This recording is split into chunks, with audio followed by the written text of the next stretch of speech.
Welcome to Garanger. Oh, Stig! Yes! Dalawa sila oh. Ayan oh. Oh ho ho.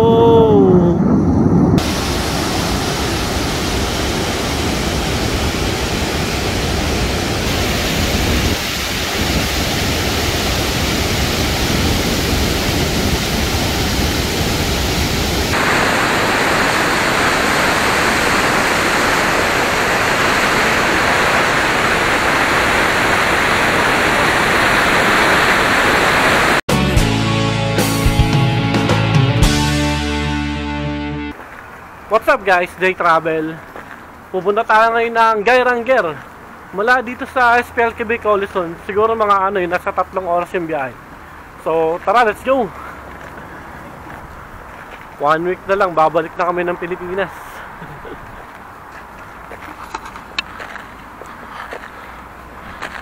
Eto guys, yung inintuan namin dito. Dito kami nagpark. Ayan, marami mga humihinto dito. Ito yung view dito. Ayan no. Grabe, napakaganda. Merong waterfalls. Pati yan, meron pa rin no, mga waterfalls. Pero syempre hindi maliliguan na kasi sobrang lamig dyan eh. Yung snow dun sa bundok natutunaw na. Dyan dumadaan. Mamaya mag-i-stop over pa daw tayo. Marami pa daw stop over na ganito na mga ganda eh. Okay, sasakay pala tayo ng ferry papuntang Garanger. Eidsdal. Ito yung kumbaga Roro dito sa Norway. Ito dito tayo nagpark. Sakto, malis na yung barko. Pagdating namin. Ito pa, baba na tayo na ito ng barko. O, ng Roro. Maiksi lang yung biyahe ng Roro eh. Parang wala pa lang 15 minutes. Pataas tayo ng pataas na ito guys eh. So you have to stop and have to go up this mountain to the other side. Oh, that is the hotel. Guys, itong lake na nakikita natin na yan, nandito yan sa itaas ng bundok. Nasa bundok na tayo kanina pa eh.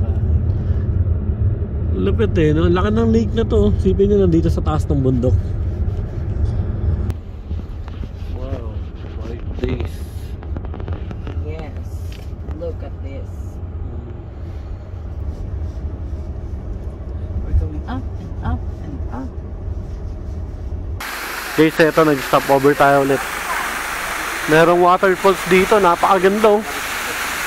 Solid, ang ganda nito. Ito, dito tayo nag-park, puntahan natin sila. Buong ba sila dun banday.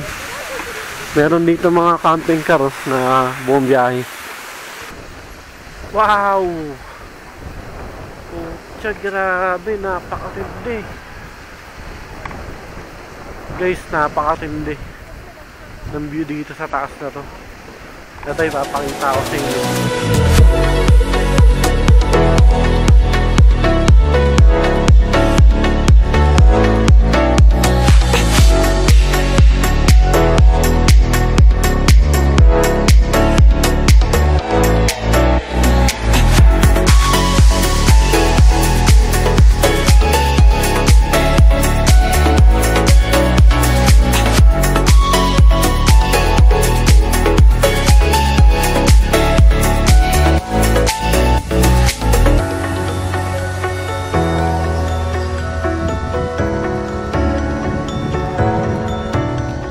Guys, meron dito kanina nakatambay na mga taga Belgium. Sinabihan nila kami meron daw dadaan dito mamaya ng mga aeroplano eh. So hihintayin natin. Sakto, napakaganda ng tanawin dito, sobra. Ayun o. Guys, ito na yung plane na dumadaan. Jet pala.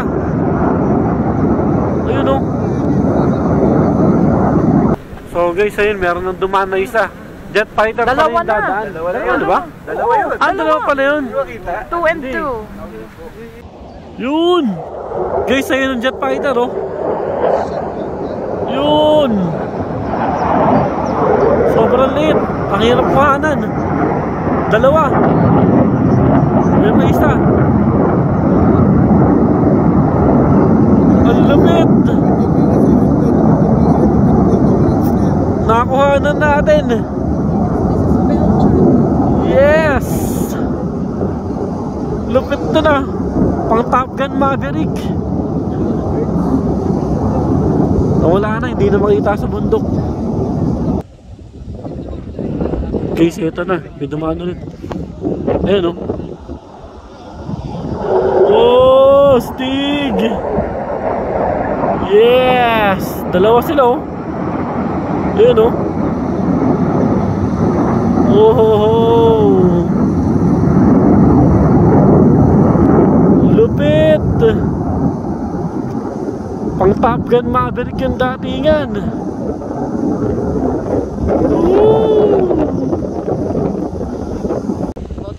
Guys, meron mga ferry dito sa baba. Ganyan daw yung sasakyan natin napunta rin sa pupuntahan natin bukas. Ngayon kasi dito sa taas, sobrang late na, di ba? Pero malaki pala yan. Ito, zoom in natin. Ito na yung sagad ng zoom ng cellphone ko. Ayun, may mga tao nga kita dito sa taas. Tapos merong bus. Parang merong camper. Malaki pala yan. Mga Belgian Air Force pala yung mga dumadaan na yun. Sobrang lupit. First time natin makakita ng jet fighter dito pa sa Norway. Ito camper na parang old school, oh. Ang saya ng trip nila, oh. No narration.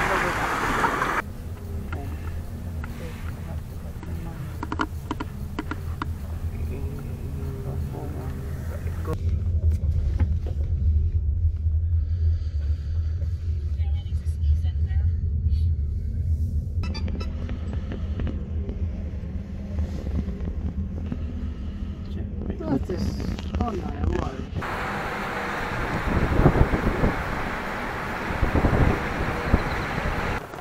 Okay guys, nandito na tayo ngayon nito sa Geiranger. Dito tayo mag-i-stay sa hotel ng Habila Hotel Geiranger. Nandun na sila sa loob, mag-check-in na tayo. Welcome to Geiranger. Parang maganda dito sa hotel na to. Magkano dito? Mahal na eh. 1,725. Kroner. Medyo pricey pala dito. 1,700 kroner per night. Kada isang kwarto. Dalawang kwarto yung kukunin namin kasi apat kami. Room 418. Eto guys, 5,000 yung loob ng room. Pagpasok natin, ito agad yung pinto ng comfort room. Yan, merong bathtub. Tapos merong shower. Syempre, heater. Ito yung toilet. Malinis, napakalinis dito. Dito guys sa Norway o buong Europe halos, hindi sila gumagamit ng bidet. Talagang tissue lang talaga sila kapag pag nagbabawas. Meron dito ang lababo, tapos yan syempre salamin. Yan tayo. Meron blower para mabilis matuyo buhok natin. Ayos, 'di ba?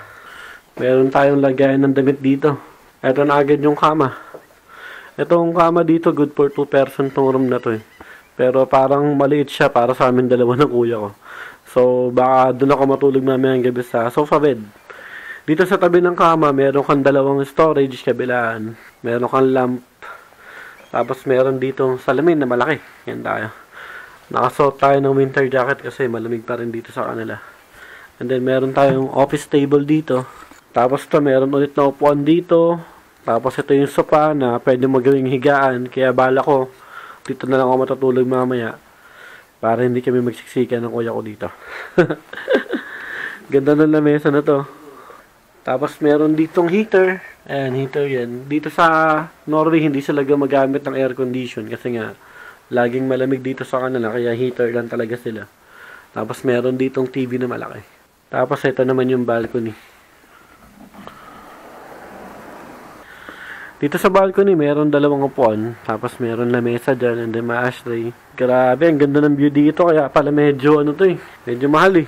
Solid yung tanawin dito sa balcony oh. Kanina, doon tayo galing sa taas eh. Hindi ko alam kung saan eksaktong pwesto dyan. Pero nandyan tayo kanina sa taas. Tapos dumaan tayo sa gilid ng bundok. Pababa. Papunta dito. Ganda pala dito sa Geiranger. Solid. Magpapahinga lang muna kami saglit, tapos maya-maya lang lalabas na rin kami ulit kasi hindi pa kami nagtatanghalian eh. Ang oras ngayon dito, 3 PM na rin. So medyo tom goods na rin kami.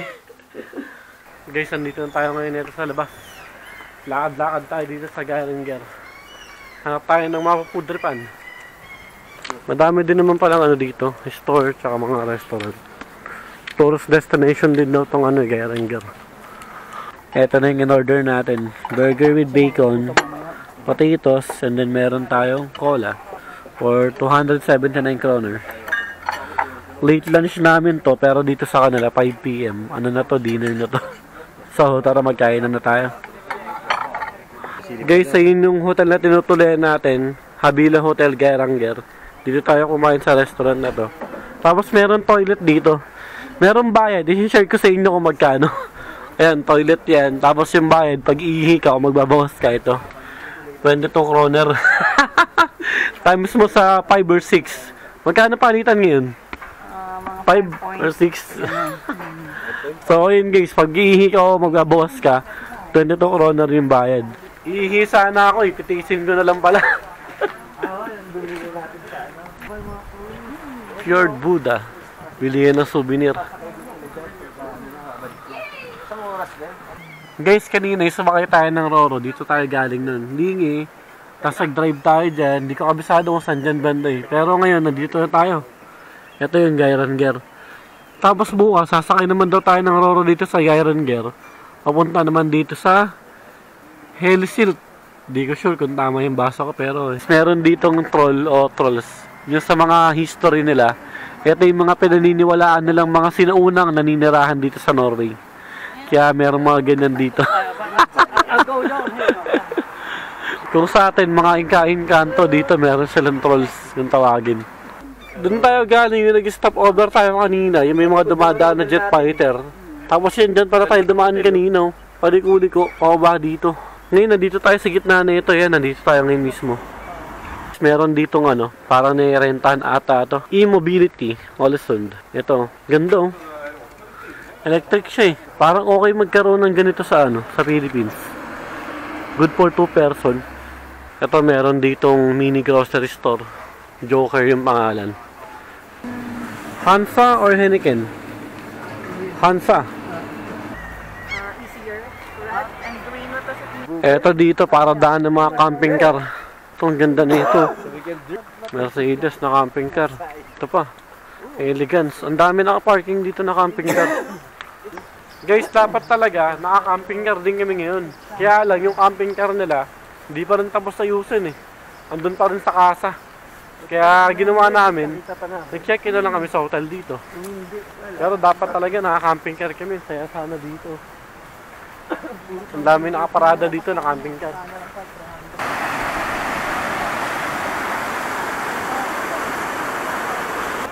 Geiranger camping. Grabing ganda dito. Pag summer daw, napupuno daw to ng mga camping car. Oh, grabe. Guys, grabe. Napakaganda na ito. Solid. Guys, grabe. Napakaganda tignan na ito. Aakyat tayo dyan mamaya. Meron daw hagdanan dyan. Tapos pupunta tayo dun sa taas. The waterfall walk, 50 meters.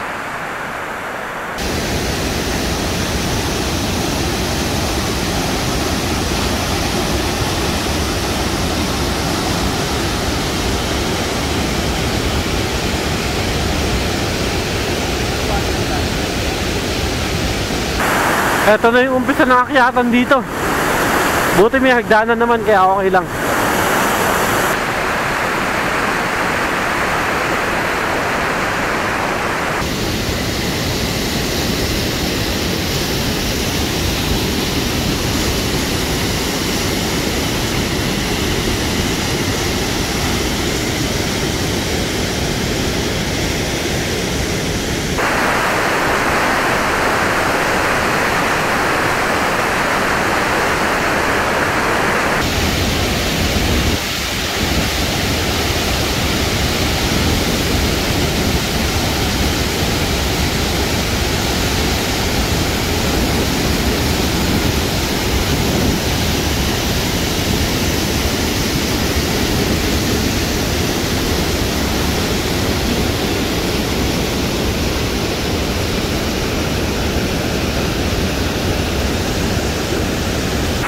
Grabe, lamig. Ginaw dito. Ito na yung pinakataas na mayroong picturan. Ayun ang daanan, no? Uy! Nakakalula! Ang taas! Tapos ito yung tanawin dito. Woo! Napakaganda. Grabe.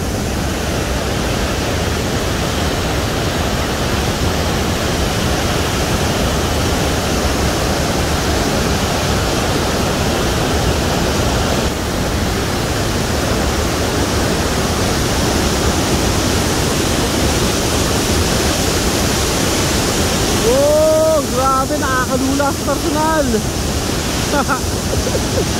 Sobrang taas natin. Ayun, no? Dire-diretso po, baron. Solid.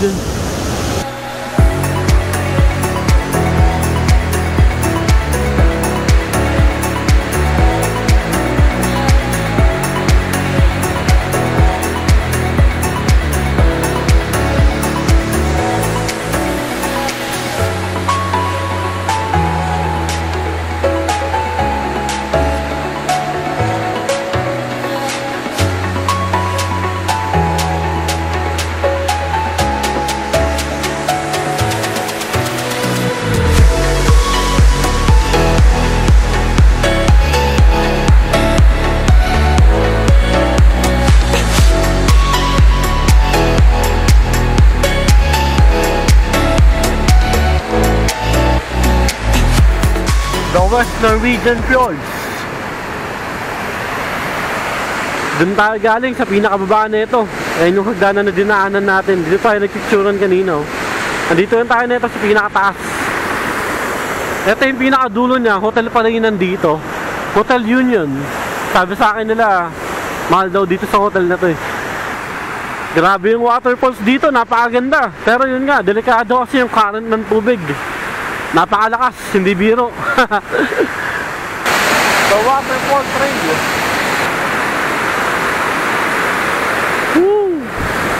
Malaki pa pala to dito. Akala ko kanina hanggang dun lang talaga tayo. Yung pala, ito hanggang dito pa pwede pa.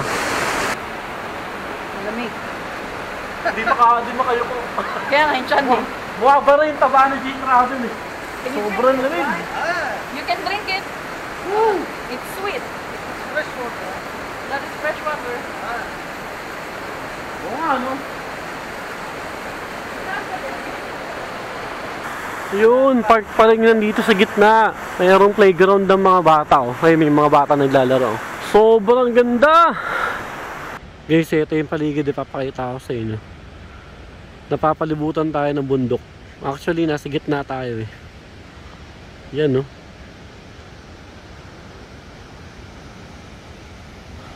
Grabe, napakaganda talaga dito sa Norway. Oh, may mga yelo-yelo pa dun sa mga taas eh.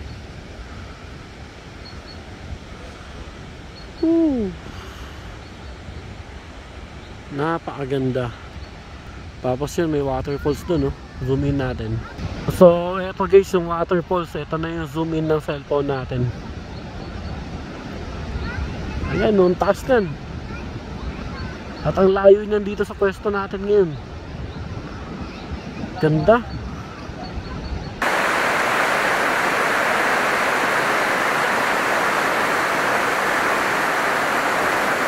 Eto, dito naman tayo maglalakad ngayon po ba sa kalsada. Doon tayo galing kanina sa loob sa may hagdanan. First time natin makakita ng apple tree. Ito mismo. Apple tree pala to. Ayos eh, no? Ngayon lang ako nakakita na ito. Yun lang pala itsura no, no?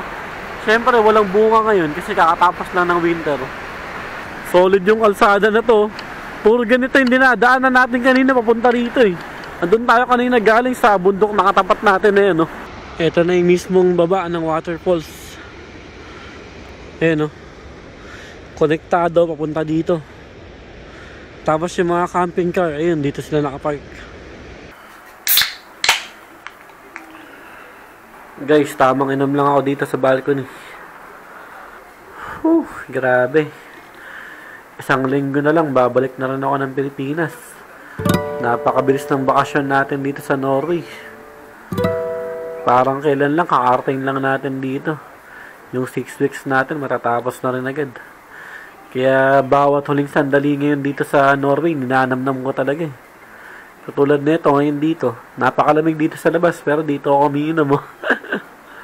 Kasi syempre, pag-uwi ko ng Pilipinas, hindi ko alam kung kailan ulit ako makakabalik dito sa Norway.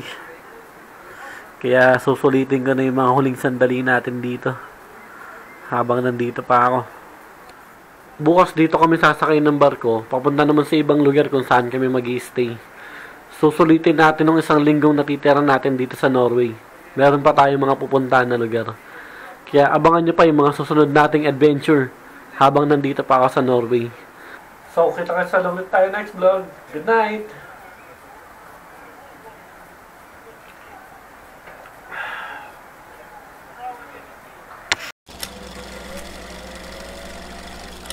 $15 and then you swim. Yeah.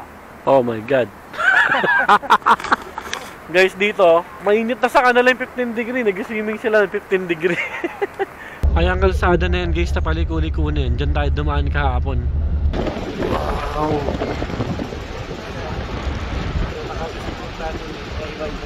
Woohoo! Farmland pala tong nasa harapan natin yan mismo, itong malaki na to. Yung merong yelo sa ibabaw.